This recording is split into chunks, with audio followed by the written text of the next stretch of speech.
Well, good afternoon, ladies and gentlemen, and welcome to this month's Senior Fellow Society webinar. I hope you've all had a very enjoyable and a healthy summer break. I'm delighted to welcome and to introduce this afternoon's speaker. Leslie Hamilton was a consultant paediatric and adult cardiac surgeon in Newcastle prior to his retirement in 2015. He also has an LLM in medical law. So it's not surprising that with this medical and legal expertise, and at a time when he was president of the Society of Cardiac and Thoracic Surgeons, he was asked to chair the National Service Review of Paediatric Cardiac Surgery, which he carried out extremely successfully. Following on from this and during his retirement, he has now been appointed as an assistant coroner in Durham. Now, I'm sure you all remember the conviction of a consultant surgeon for gross negligence manslaughter in 2013, which raised Hughes' concern on how criminal law was impacting on surgical practice. Shortly afterwards, the conviction of a paediatric trainee, also for gross negligence manslaughter, heightened this concern. The GMC asked Claire Marks to carry out a review of the implications for clinical practice. Leslie was a member of the working group, and when Claire was appointed as chair of the GMC, Leslie took over as chair of the working party. This is a most important and highly controversial issue, and I'm most grateful to Leslie for agreeing to address the topic this afternoon. As usual, please post any questions you may have on the chat line. Also, the talk will be recorded and can be viewed subsequently. So many thanks, Leslie, for taking the time to speak to us. And so it's over to you.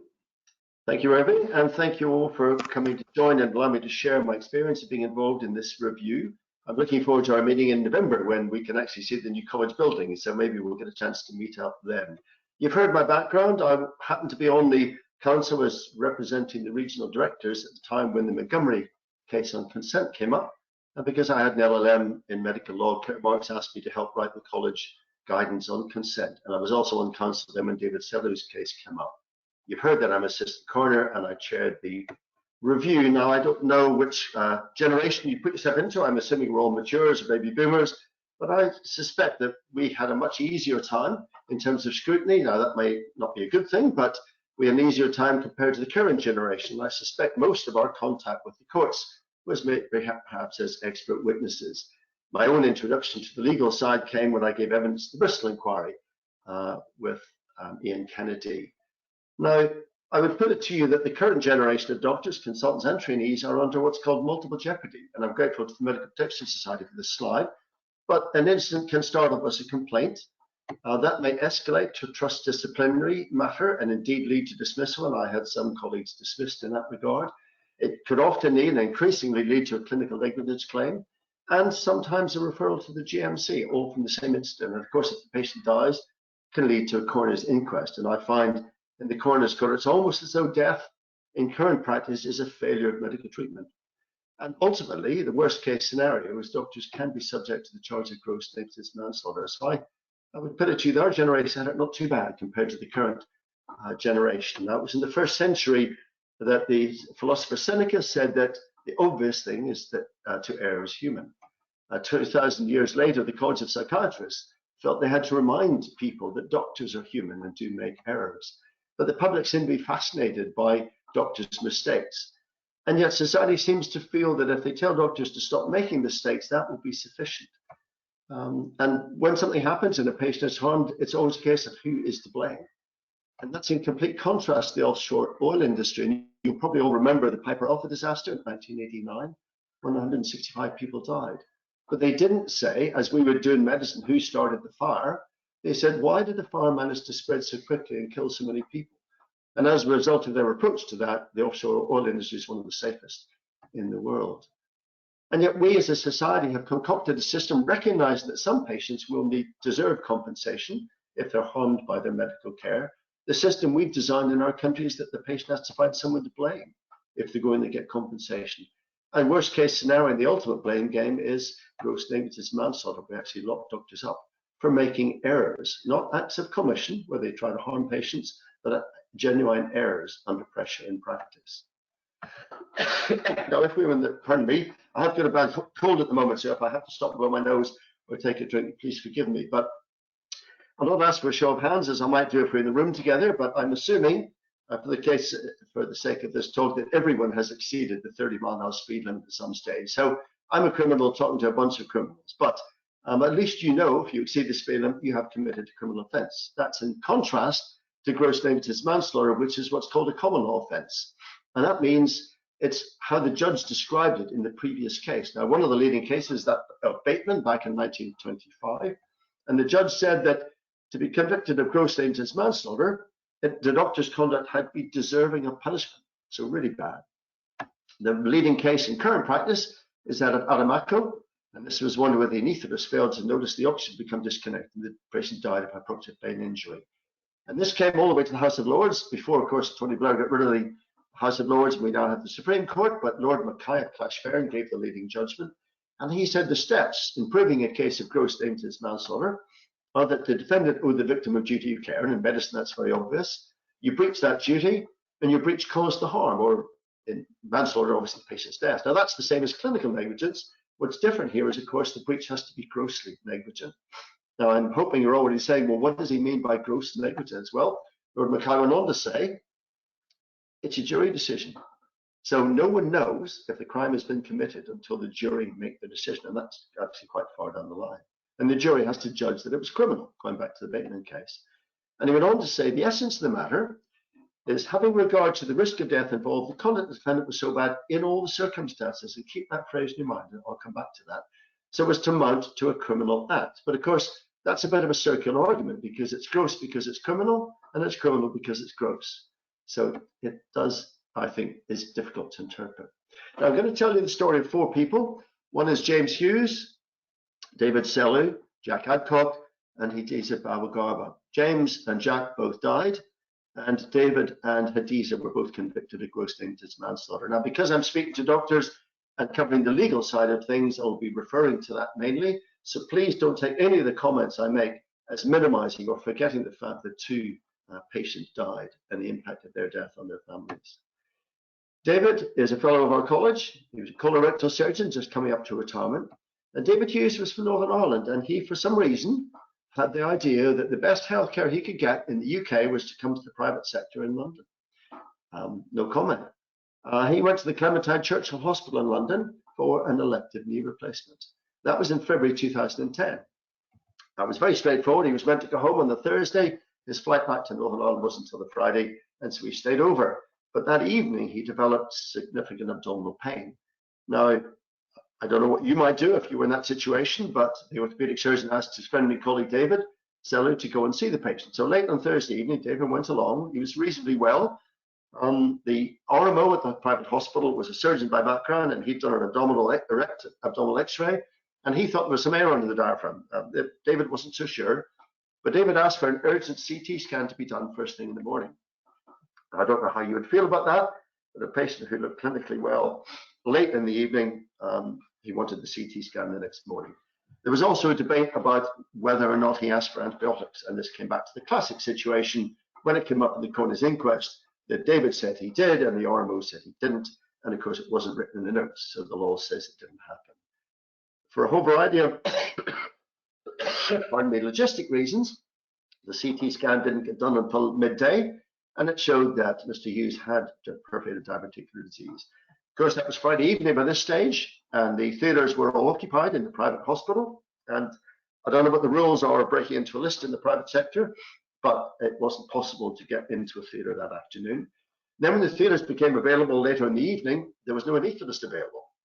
It became apparent that private hospitals did not keep a list of on-call anaesthetists for emergencies. And it's interesting, since David's case, the CQC now expects that of all private hospitals to have, and they look for the on-call rota for anaesthetists. But there were, again, another series of delays in getting the patient to theatre, not under David's control. And so late, about 10 o'clock on Friday evening, he got to the theatre, he had perforated diverticular disease, and he died 2 days later from sepsis. Now, that came to the coroner's inquest 8 months later.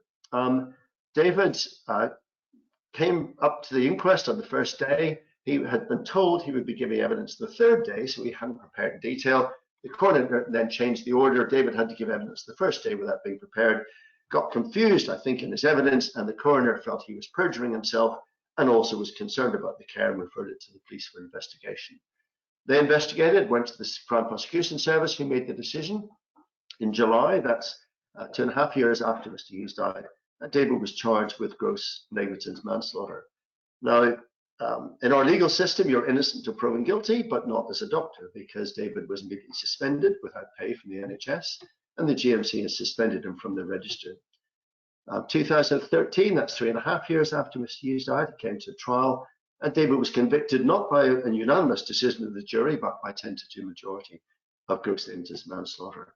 Now, he was given a 2-year sentence, and that's fairly standard for doctors, but what was different is David's sentence was not suspended. He actually served 15 months in prison. And for reasons known only to the prison authorities or anyone else involved, he was sent to HMP Belmarsh, the high security prison where terrorists are kept. So why a doctor of high regard should have gone with an unblemished career in the NHS, should have served his sentence in HMP Belmarsh, is beyond me. I don't know if you're aware or know Jenny Vaughan. She's a neurologist. I think she's married to a colorectal surgeon. She gathered the friends of David Seller, as they called the group, and presented a petition to the college, really concerned about the function of experts in criminal cases. Now, Dame Claire Marks was the president at the time. She asked Bertie Lee, senior partner at Hempson Solicitors, to come and address council.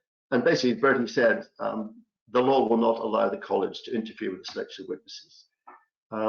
Anyway, when David came out, he was given leave to appeal, even though it was beyond the time when he should have been allowed to appeal.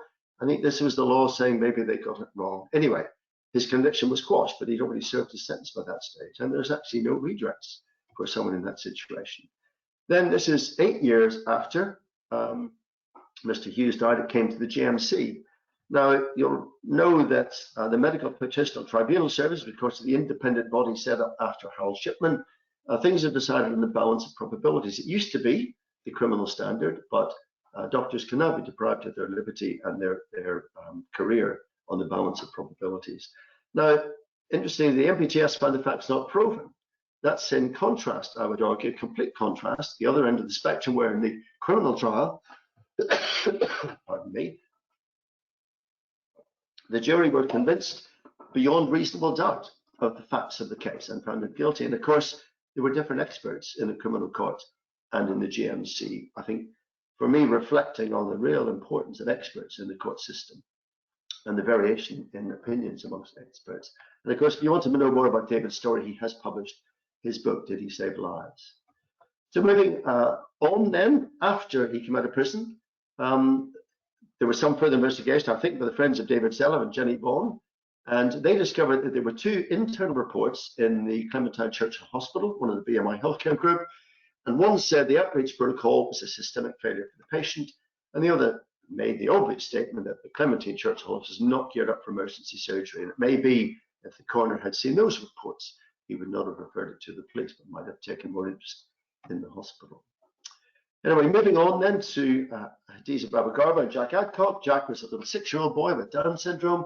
He'd undergone surgery for a complete AV septal defect as a baby, and he had some residual mitral regurgitation. He was on MACE inhibitor, and that's important for later on.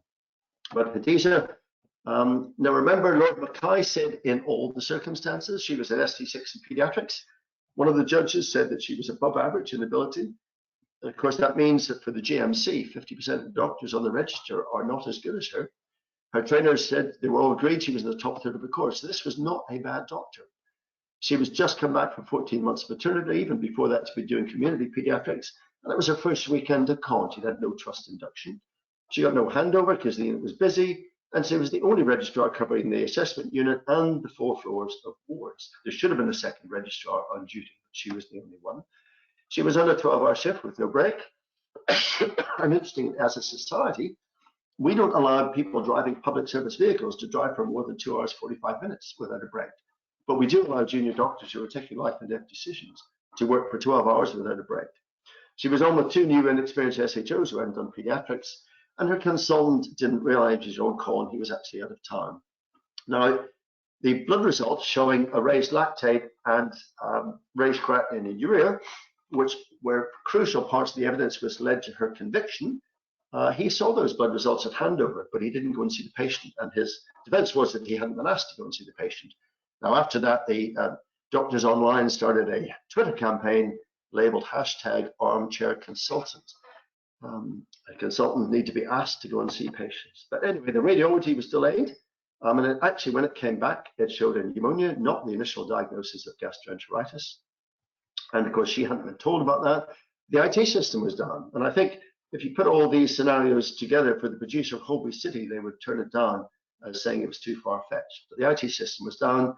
The blood results weren't available. She had to go phoning up for the blood results in the midst of all she was doing. She was also looking after a child with end-of-life care. And just on that point, he was in a side room in the ward, and there was a DNA CPR in place.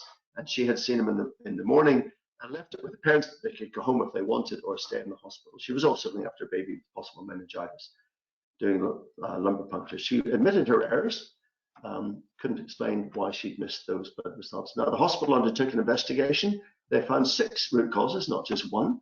They made 23 recommendations and 79 action points, which included putting posters up to remind other doctors about blood results and not to make the same errors. And that's relevant later on.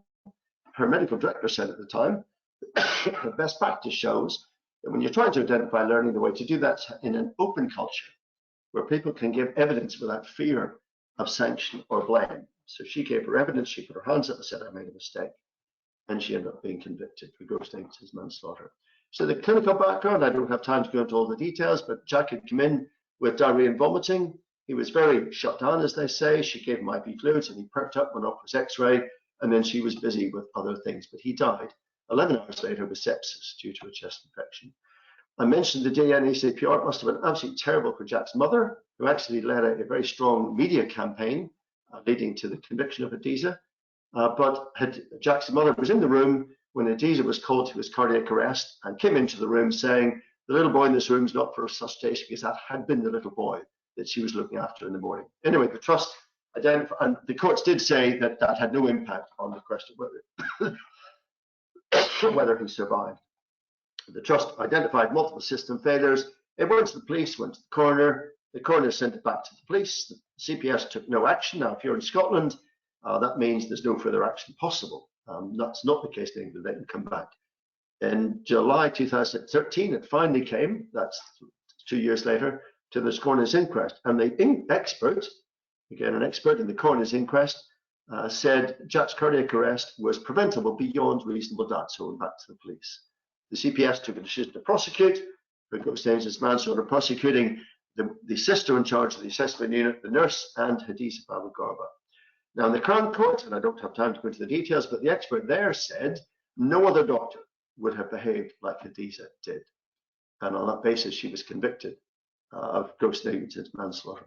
Remembering, of course, that the hospital had put up multiple posters reminding they knew that other doctors could easily have behaved in the same way, recognizing that Hadiza was a good doctor.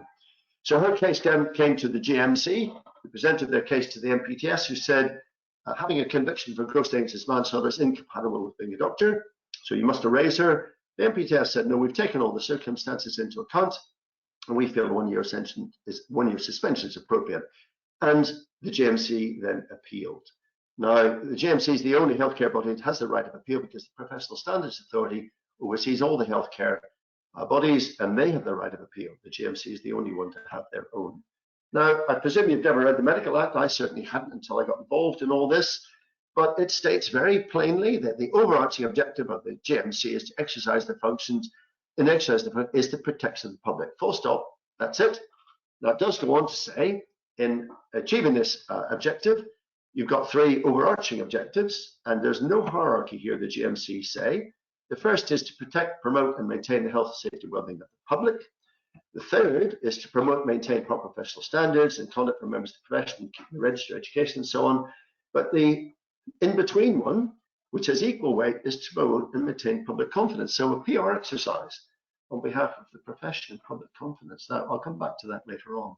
But Hadiza, as you know, was convicted. and which convicted manslaughter, and the GMC's appeal was successful, and so the High Court ruled that she should be struck off.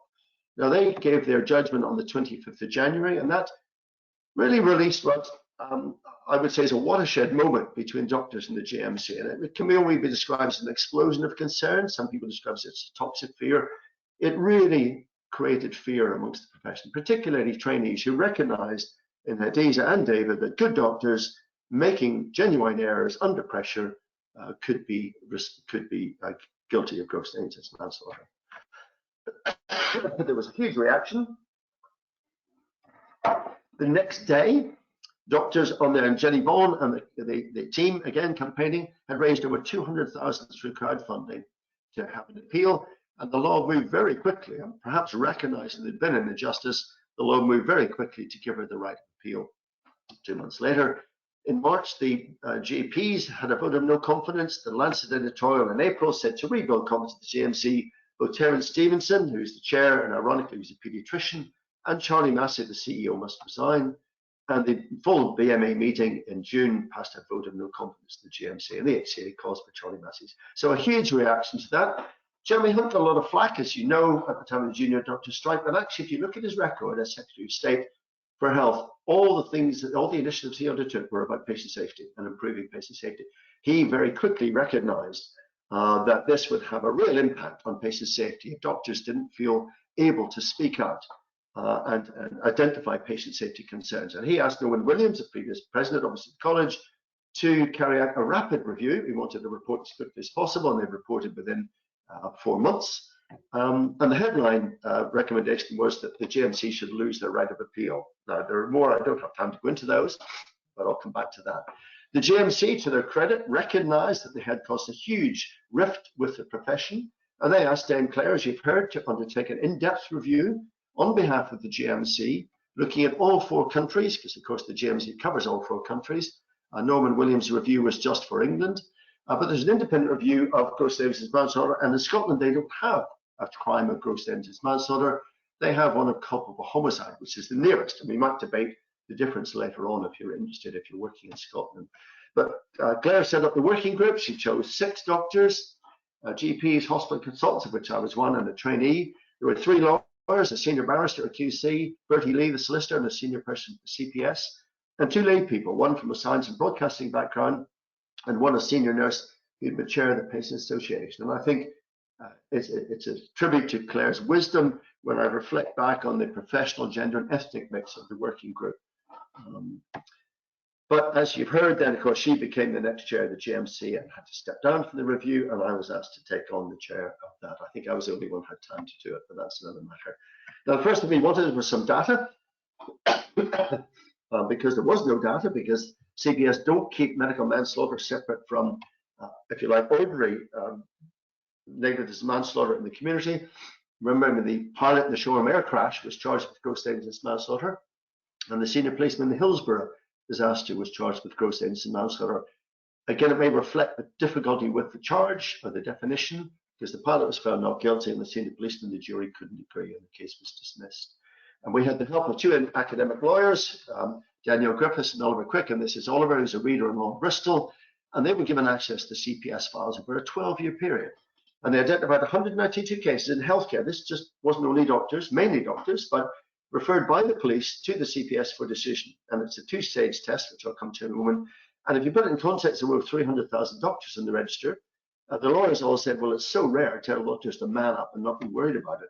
And it works out at about 15 to 16 per year. But in the past, of course, if a doctor was being investigated, no one would have known. Now with social media, everybody knows. My daughter in New Zealand knew. They were all watching this on social media because New Zealand has a similar healthcare system. And this caused the fear effect to go through the profession. And ultimately, GNM is the ultimate blame game. Now, there are 85 senior coroners in the country, so each senior coroner might see 1 case every 5 years. So making that judgment, difficult judgment of whether a case might reach the threshold, is really challenging. There are 43 police forces in England and Wales, and they see 1 case maybe every 3 years, and they find them really difficult to investigate, and they asked for our help. Now, I was quite shocked to find that over half of the cases were discontinued at the very first review by the CPS. So you might argue, and I would argue, that most of these didn't need to be referred in the first place. So one of our aims as a review was to find ways we could reduce the number of referrals. And even worse, when it came to the final decision, a further third were discontinued. So that's over 85%. And in fact, they don't add up to 100% because there's still some cases ongoing. So it's a very small number, 5 or 6% actually go forward for prosecution. Despite, and when you think of all the angst for families, the impact on doctors, and the work of the police going into that, it seemed a huge waste, an unnecessary waste. Now, we published our report in June 2019. As a surgeon, I was very keen to keep it as short as possible, and I hope that people would read it. We kept it 80 pages, and although we had over 100 recommendations at one stage, I was very keen. I felt no one would read that many, and we got it whittled down to 29 recommendations. Now, you'd be forgiven for not coming across our report because it was released on the day of the D-Day celebrations. Donald Trump was in London, remember those days, and the Tory leadership campaign leading to Boris being elected. So you may not have seen a report. I don't think it was deliberate on behalf of the GMC PR team. In fact, I'm very sure it wasn't. It was just one of those things.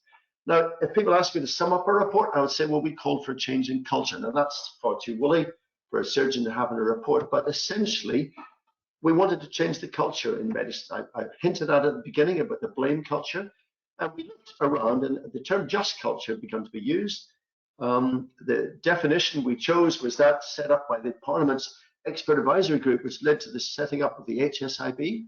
I'm not sure if you're aware of them. I'll come back to them in a moment. They were modelled on the Air Accident Investigation Branches, the Healthcare Service Investigation Branch. And this was the definition they came up with. I'll let you read that.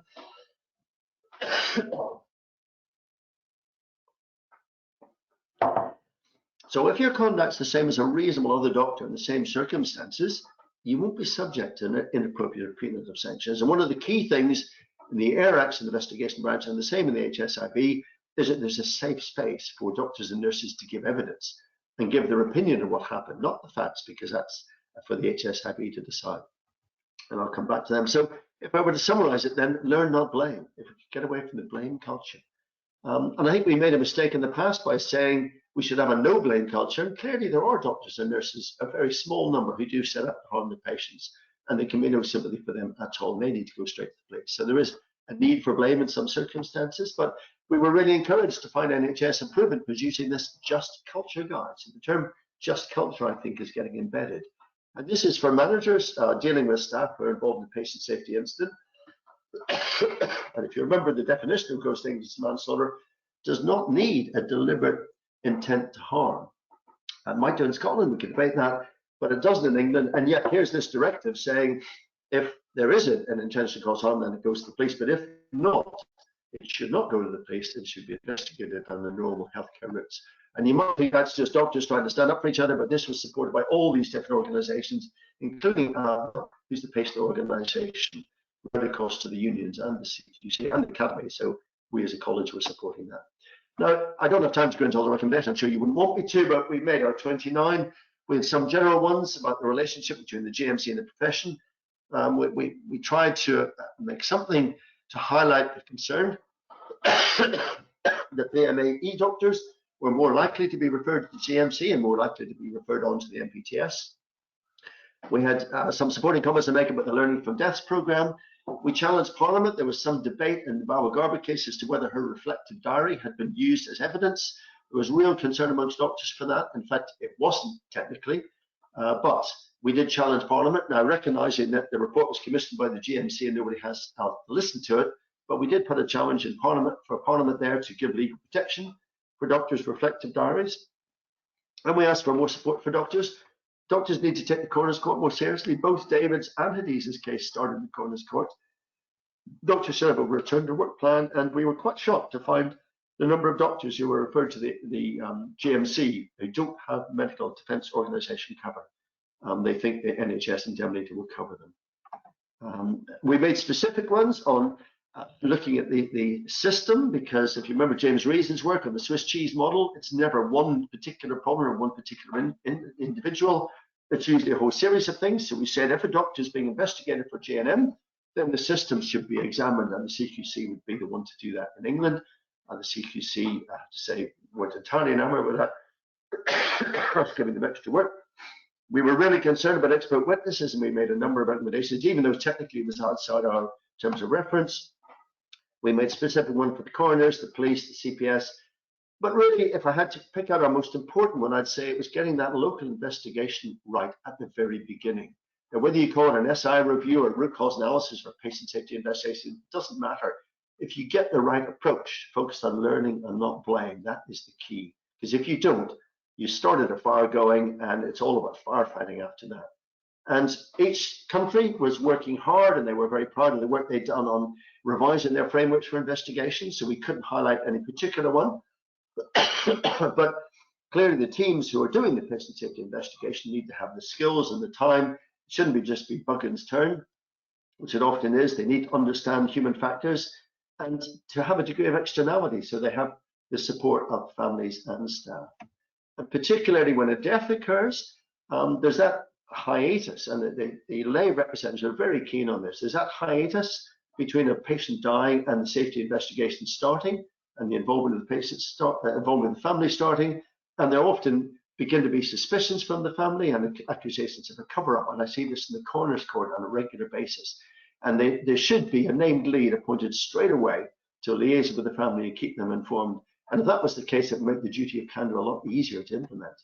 Now, I've mentioned all 4 countries. I'm just going to highlight NHS England because we're the English College. Aidan Fowler, colorectal surgeon, was the National Director of Patient Safety at the time we were doing our review. They had revised their framework in 2015, weren't happy with it. They'd undertaken a further revision just when we were doing our report, and they still weren't happy with it. So in 2019, after we published, they came up with this new response framework. You can look at it there. It's being trialed in some early adopting trusts, and they hope to roll it out if it's working well next spring, with the emphasis very much on learning and not blame. Now, I mentioned the HSIB. If you're not familiar with them, I think this has been the most important development of patient safety in my lifetime, my career. And I hope they're given full support by Parliament and the legal system. If you haven't read any of the reports, look at this one on never events. You'll have heard about never events. This is a really good analysis. But my reason for highlighting the HSIB is this is a mission statement. We work closely with patients, families, and staff who've been affected by the incidents, and we never attribute blame or liability. And as I say, they do have this safe space. The coroners have voiced real concern because the coroners want access to all the evidence. And I've certainly, as a coroner, been asked to get it from HSIB, and I refused, but I'm not sure what other coroners will do about that. But as I say, if you don't get the local investigation, that first investigation might have started the fire going, and it's firefighting after that.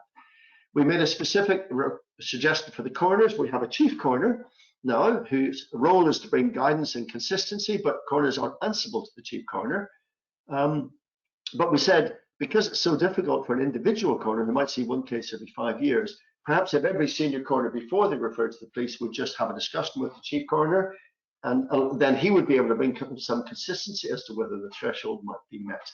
I think it's fair to say the Coroner Society, who are the professional body, their equivalent at the college, did not take kindly to our suggestion, and I took a little bit of flack as an assistant coroner that we were making that. The police were desperate to get some early clinical advice, so they didn't have to go into all the investigation on that. Many cases you didn't need to be investigated. And we came up with a suggestion with NHS England that the high-level responsible officers, the regional responsible officers, would be able to identify an independent doctor to meet with the family and the police and explain things and say whether or not it justified warranted investigation. And my understanding is there is a pilot study ongoing for that. I've mentioned a number of times I'm concerned about experts. If you do have time, there's a report by Oliver Quick, Expert Evidence and Medical Manslaughter, Vagueness in Action, Real Concerns about how the law uses experts in the criminal courts. Now, we did suggest to the GMC, because there was real concern about their use of experts. We met a number of doctors whose cases seem to highlight the potential problems. Most of the cases, about 80% of cases that come to the GMC, are to do with probity or conduct. Only about 20% are due to clinical competence. And we said, if it's a clinical competence question, and there will be a variation in the expert opinion, then they should try getting 2 expert opinions concurring before they took a case forward, and it would save the cost of a panel of the MPTS going over the case. We suggest they run a pilot study in that, and if that worked, then the CPS might take up, pardon me, the CPS might take up the idea. It's fair to say the CPS were not at all keen and would not condense any suggestion they might need 2 experts before they took a case forward. Anyway, we threw it up for debate. That's all the negatives. The positives to come out of the whole review, well, I mentioned that an equal one of the 3 aims of the JMC, or the overarching responsibilities, is to maintain public confidence. Well, in the Baba Garba case, the judge defined public confidence, and you might have heard the term, the man on the top of the Clapham omnibus. Well, here, this is the ordinary intelligent citizen who appreciates the seriousness of the sanction as well as the other issues involved in the case. So perhaps not red top tabloid headlines and public confidence. So the JMC now have a standard to judge. We were really pleased to find that during our review, the CPS had actually updated their guidance on what they understand by grossness. They referred to a previous orthopedic case, the Misra case, where the judge said mistakes, even very serious mistakes, come nowhere near enough the standard for gross to be met for a charge of gross negligence manslaughter. That's pretty high. And then David Sellers' case, we now have what is the legal definition of gross negligence manslaughter. The jury have to be directed that to find the doctor guilty, the conduct of the doctor has to be truly exceptionally bad. The CPS said they would look for a course of conduct, a series of breaches, not a one-off error, as in Hadiza and David's case. And a doctor who deliberately overrode the safety systems or ignored warnings, and no one would disagree with that. And they would take all relevant circumstances into account. At the moment, circumstances are taken into account in mitigation for sentencing. It's far too late. So I would argue that David and Hadiza's case would not be taken forward if these tests of grossness were applied in current practice. So perhaps we have made some progress. I mentioned the CQC. We said specifically they should go in and scrutinise the systems within England, different systems in the other countries. And the educational bodies should scrutinise if it's a trainee. Again, their initial reaction was that's going to be a lot of extra work for us, but we felt it wasn't appropriate. So I was particularly interested in seeing the BMJ just a couple of months ago that the CQC have actually taken a criminal prosecution against the trust. There is a charge of corporate manslaughter, which we might debate later. This is corporate manslaughter. Is a criminal prosecution, I think, under the Health and Safety Act, against the trust for 2 patients who died of sepsis. So both Jack and James Hughes died of sepsis. So I don't know whether this is a different direction. I haven't heard the outcome of this. And we're not arguing in our review for more prosecutions against trusts. We want actually a learn, not blame culture that doesn't need more prosecutions. But anyway, this is, I thought, just an interesting direction of travel. Now, should doctors be worried? Well, I bring my coroner's experience in here. There's been a recent case in the judged by the Supreme Court, which came from the coroners, case of Maughan. I don't know if you've heard of it. And it's to do with suicide. You might wonder, what has suicide got to do with gross negligence manslaughter? Well, the suicide until 1961 was a criminal offence, and if you failed in your attempt, you could be charged with a criminal offence. The Act in 61 just decriminalised it, but it left in the coroner's court the criminal standard of proof for judging suicide. Now, the Supreme Court said, no, it should be the balance of probability, same as the other decisions in the coroner's court. And what no one really expected was the Supreme Court went on to say, and while we're here, the only other one that's on the criminal standard of proof in the coroner's court is unlawful killing. So we'll change them both. So the standard for unlawful killing now in the coroner's court is the balance of probabilities. And I just have a little concern that rather than coroners referring it to the police for investigation, it'd be a lot easier just to continue their inquest and find a conclusion. It used to be called verdicts, they're called conclusions now, of unlawful killing, which of course would cause, I think, a lot of problems. Anyway, I haven't heard that discussed by anybody else. That's just the back of my mind. Please don't mention that to any coroners you might come across, because that might give them ideas. So I'm never impressed with people who come with all the problems and not a solution.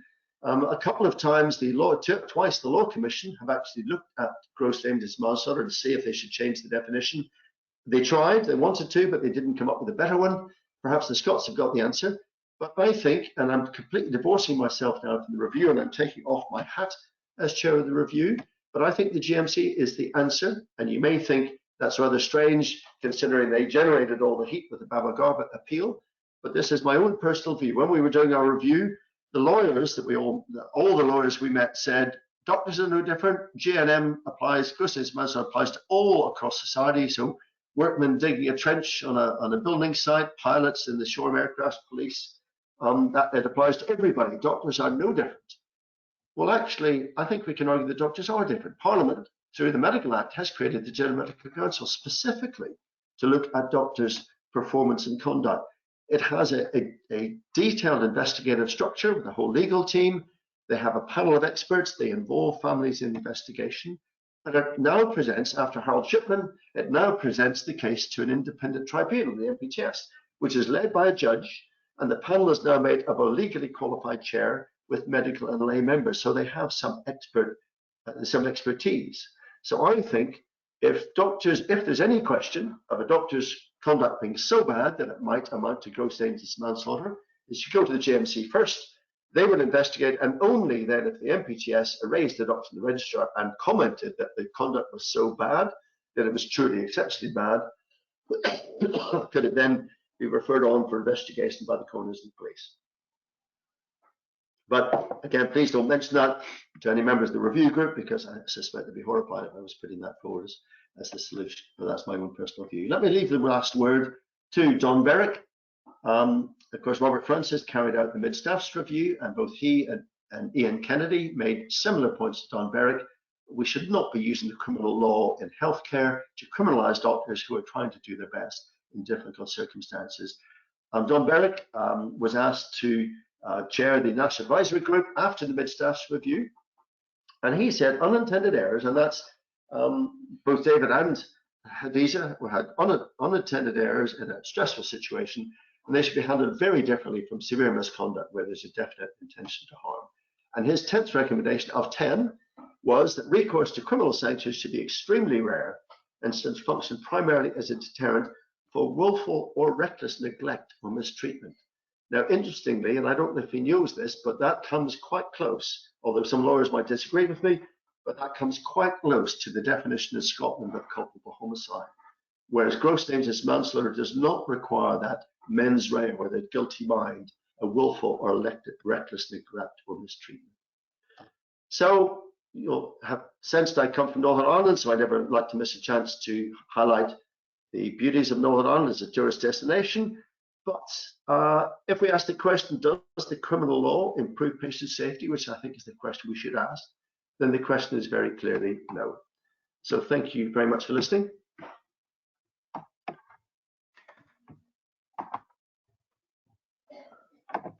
Well, thank you very much indeed. Thank you very much indeed, Leslie. That really was an outstanding review, and nobody would be better qualified to provide us with it than you. And thanks for coping with your cold as well. That was really a grandchildren on Thursday. They both had snotty noses last week. So. Oh dear me.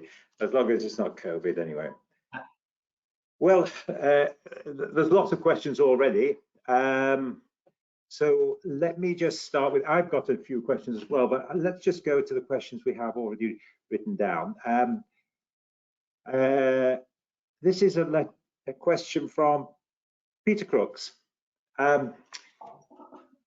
Leslie, the core of the distinction between civil and criminal prosecution depends on criteria that distinguish regular negligence from the egregious kind of negligence that justified prosecution as a criminal.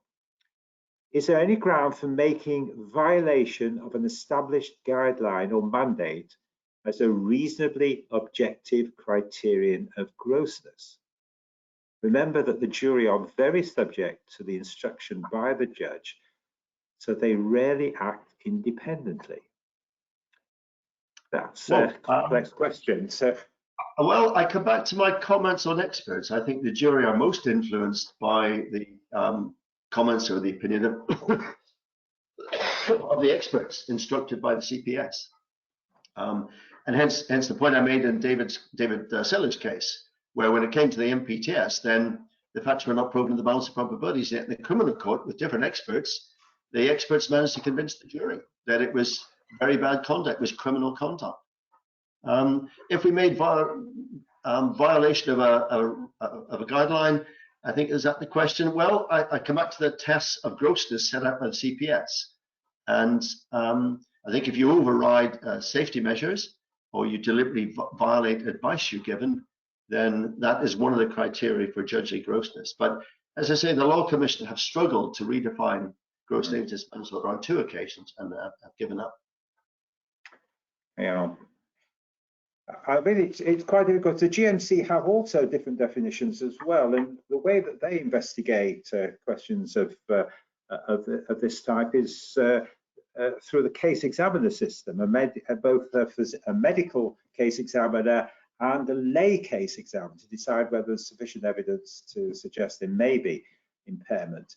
But that's quite different from the coroner system. So perhaps that. Yes, people forget that the coroner's inquest is a fact-finding exercise. Now, clearly, if the family have real concerns and are considering a clinical negligence case, they will quite often instruct lawyers before the inquest, and the lawyers would attempt to use the inquest as a way of gathering facts. But and it's one of the roles of the coroner to control that and make sure it stays to a fact-finding exercise and doesn't stray into the clinical negligence. In fact, the law forbids coroners from suggesting any criminal liability or civil negligence.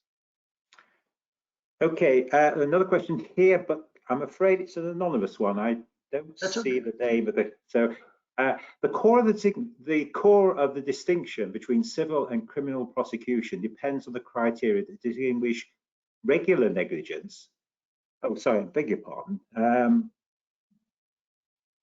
Sorry, I do apologise. I'm getting my question. This is from James Bristol.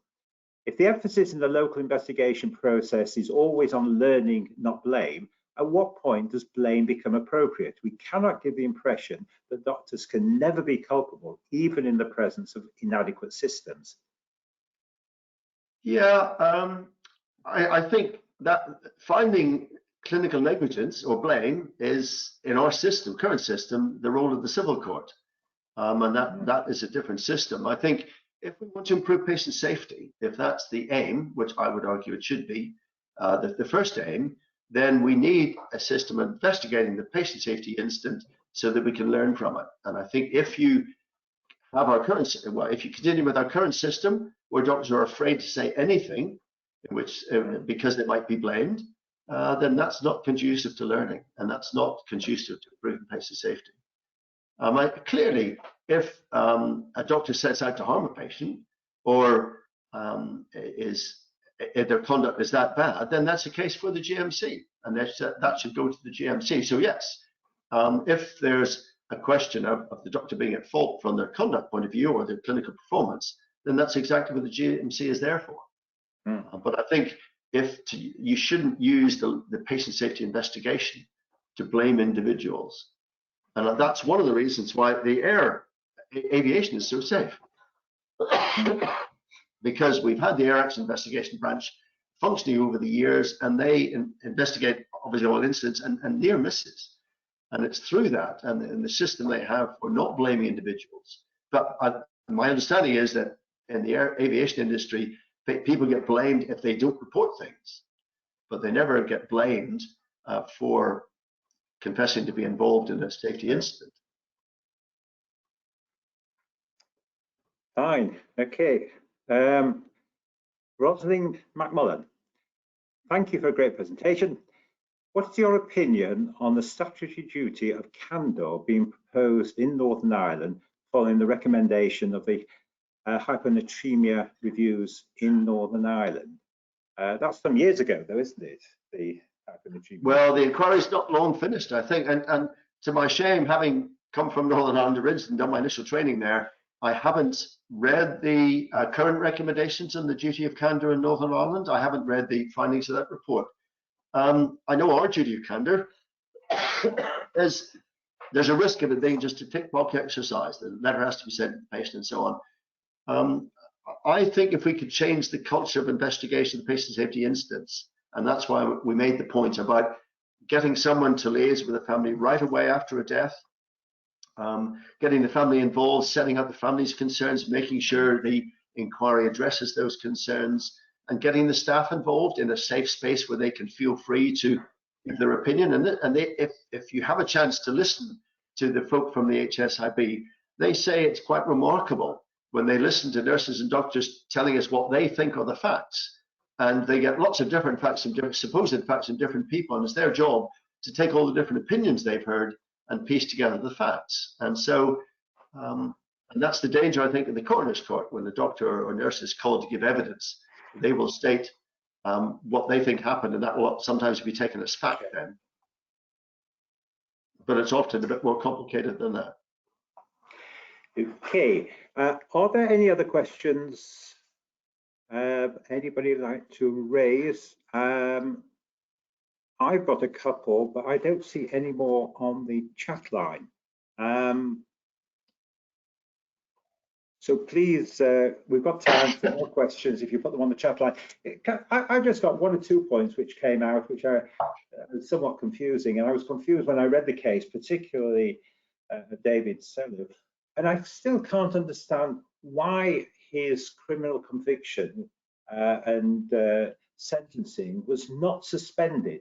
I mean, what was the reason? Did the judge? I mean, what was the judge's thinking? Because, as you say, Heather, which in many ways similar offence, hers was suspended for 2 years. Was there any reason why the judges differed in their decision on suspending or not? Well, that's a difficult one because, and probably best if people want to know, they should look it up and read the judge's sentencing remarks, because it is down to the individual judge, and they will assess a number of factors in either, they try and get a balance. They have sentencing guidelines of what makes it worse and what makes the conduct better, and they try to balance those. And clearly in David's case, the judge felt that the factors in mitigation against him were worse than those in favour, even though he had lots of colleagues coming to court to give evidence of an exemplary career throughout his 40 years and no previous issues. The judge felt, and it may well have been because of the way he gave evidence. He was originally charged with perjury, and I think one of the questions was originally, had he altered the notes? Now, the judge found he hadn't altered the notes, and the jury did not find him guilty of perjury. But as I say, I don't know the exact details, but that's how the judges do it. Now, they have a list, they have the sentencing guidelines. The starting point is usually, for gross manslaughter, 2 years, and then they will look at mitigating factors or worsening factors, and either up that or down it. And obviously in David's case, he upped it by making it a custodial sentence rather than suspended. Yeah. Previous doctors, most doctors previously who've been convicted have had a suspended sentence. Suspended sentence, yeah. There's another question actually here. This is from Ian Lane. Is there a case for a single joint expert to be agreed in criminal cases rather than the adversarial situation present, where if one side does not get the expert advice to support the case, they look elsewhere? I think this is a very common situation, isn't it? It's pitching around. Yeah, I mean, if you have a single joint expert, and sometimes they do that in civil cases,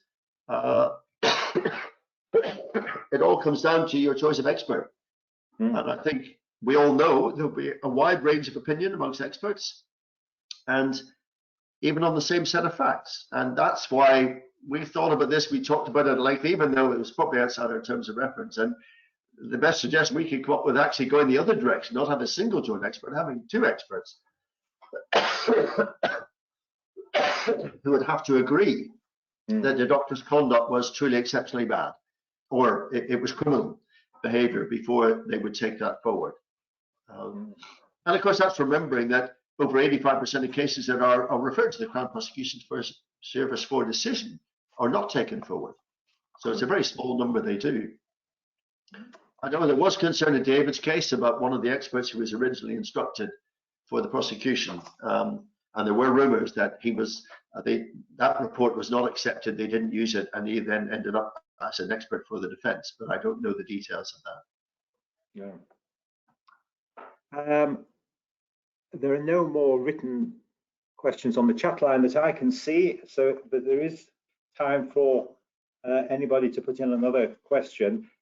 While people are thinking about that, can I just ask you another thing which has intrigued me, and that is with regard to the Haditha and the question of reflective diaries. All, as you know, all our trainees now have to complete their protocols. They have to complete to ensure that they've reached the level of competence, and that in doing this, they have to write a detailed reflective diary on specific cases. Now, in the case of Haditha, as I understand it, she actually admitted some of the allegations because she put them down as a reflection, and she then went on to discuss it. But this was not used in court. You mentioned it was not used by the prosecution, and yet on the other reports that I've read, seem to suggest that they were taking account of this. And what is the situation? I think technically, and the GMC made it very clear they weren't in the end. I can't remember which of the defence organisations was representing her. They made it clear they weren't used in court. My understanding was that her consultant had quoted from her diaries in his statement, or somehow things that she had admitted were involved in the evidence, and that's what raised the hair. Legally and technically, they weren't used.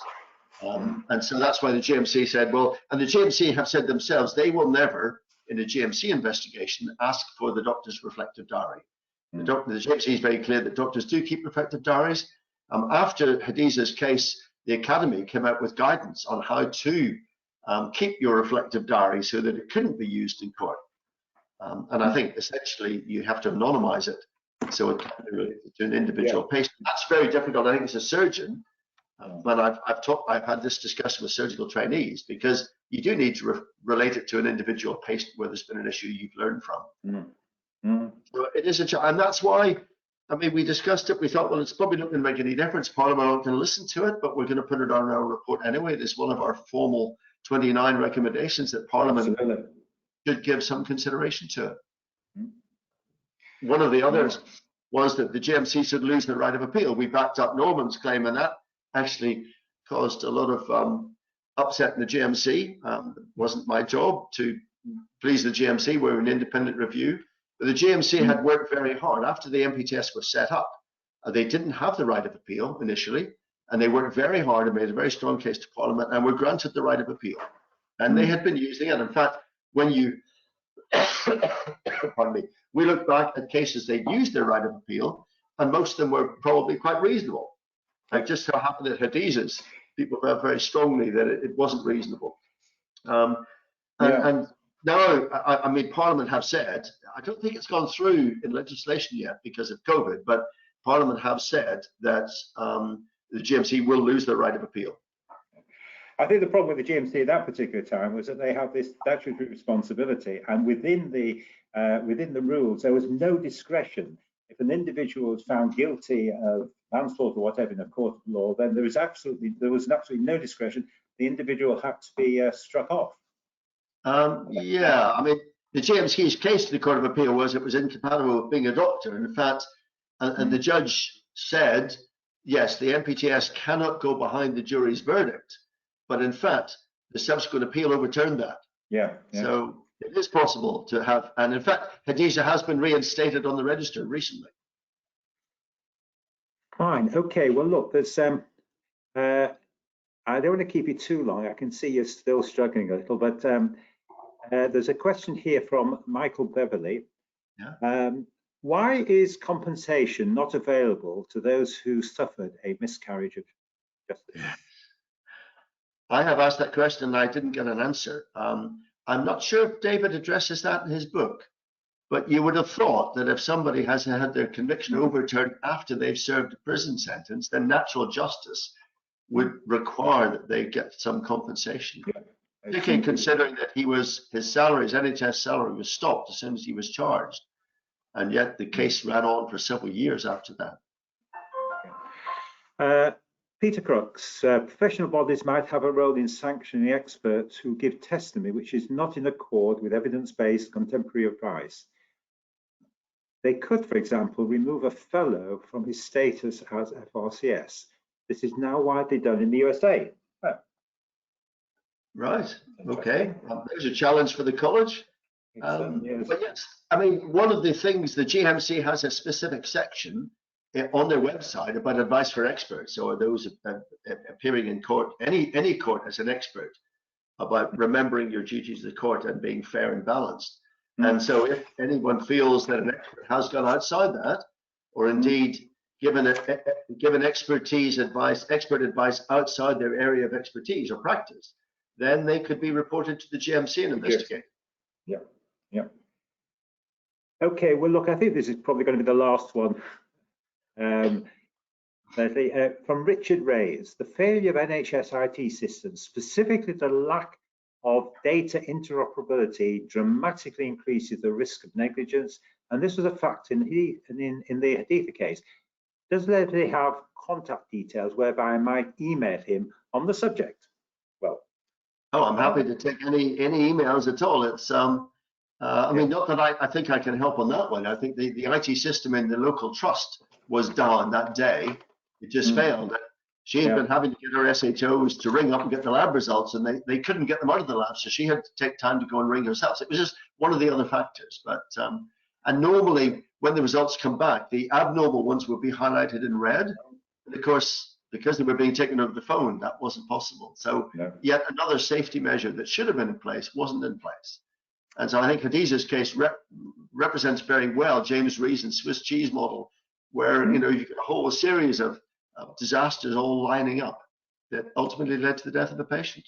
But if anybody wants to email it, I don't have my coachman anymore because I'm retired, but it's Leslie, Leslie Hamilton, all one word, 80. I wish that was my date of birth, but it's not. At yahoo.co.uk. That's Leslie Hamilton, all one word, 80 at yahoo.co.uk. Well, look, Leslie, thank you very much indeed. I mean, that really was outstanding. Well, I hope so. It's nice to have a chance to share. It consumed my life for about a year and a half, so it was nice to be able to share. Well, so it's so important that people understand from the, if you like, the horse's mouth, exactly how the committee considered this, the evidence that they took, and the recommendations, and why the recommendations were made. And I'm a lot wiser now, and I'm very grateful for this masterfully review. And thank you. Well, thank you. People might be interested to know, we have gone back to the GMC and said, right, it's well over a year and a half since we gave you our report. What have you done about it? And they have prepared a good response. They don't want to share it publicly yet, but we are trying to hold them to pressure as to what they've done about the various recommendations we made.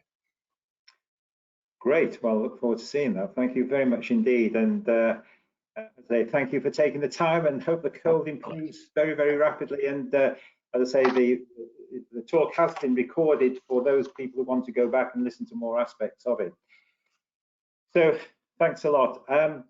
Just a few announcements. The first thing is that the next webinar will be on October the 6th, when John Clark will be talking about vaccination from smallpox to COVID. Now, as you know, details of the AGM meeting, which will be held face-to-face at the newly transformed college on November 17th, all the details have been distributed. I should actually mention, I think it was omitted from the information, that of course, as always, spouses and partners are very, very welcome, and indeed encouraged to come along also. The other thing to mention is, of course, that we hope for the first time to try and run a hybrid meeting on November the 17th for those individuals who don't feel they want to come face-to-face, or travel is a problem. We will actually be running an online meeting, and using a different type of system, which will allow individuals to appear on the screen and address questions to the speakers in real time. This is apparently a new system which the college has just introduced in their new transformation. and in fact we'll be trialling it on October the 6th to make sure that it's working satisfactorily. Well, that's really all I've got to say, and apart from once again thanking Leslie, and until we meet again, have a good evening, and many thanks to all for attending. Good evening. Thanks, Leslie.